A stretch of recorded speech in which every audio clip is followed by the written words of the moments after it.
hell made you want to start a band in the first place? Well, it's something we've always wanted to do. I guess ever since, you know,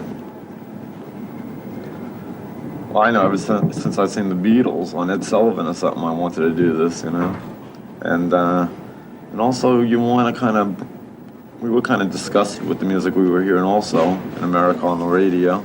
Everything's gotten very fabricated, and it's not real anymore. It's not from the gut and soul anymore, and you want to do something about changing it and making things better, which since the time we came out, things have totally changed and have gotten better in a lot of senses, you know, as far as a whole like new wave of new music by people who do care, who want to see change and see something, see music being bettered, you know.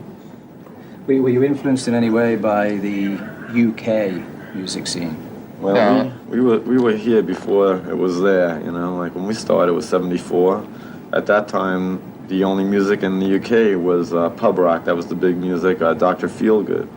And when we went to England, summer '76, we met the likes of those bands who were just forming their band, who were influenced by our first album.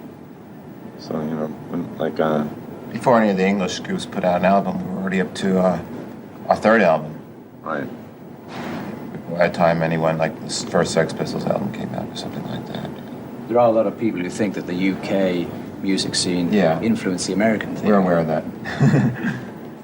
And the things you actually got into music for, because the things you were hearing at the time you were sick and tired of, you thought they were too stylized. Do you think you've had any influence in actually changing that? Really? Yeah, I think sure. I think there's been a big change, you know. Anytime you have to get kids to feel like they can do it, and to go out and buy guitars and start bands, and you know, try to do something that's exciting and fresh instead of just a bunch of old men playing stuff that it's not rock and roll. Do you think it matters though whether the people are young or old who play the music? Well, they just have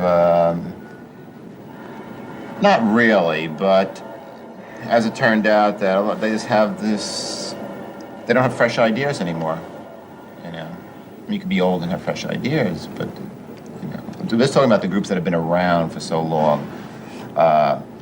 You know, all the big groups, and then all these other groups that came out after them just try to be like them. Like it was all these Led Zeppelin imitations and things like that.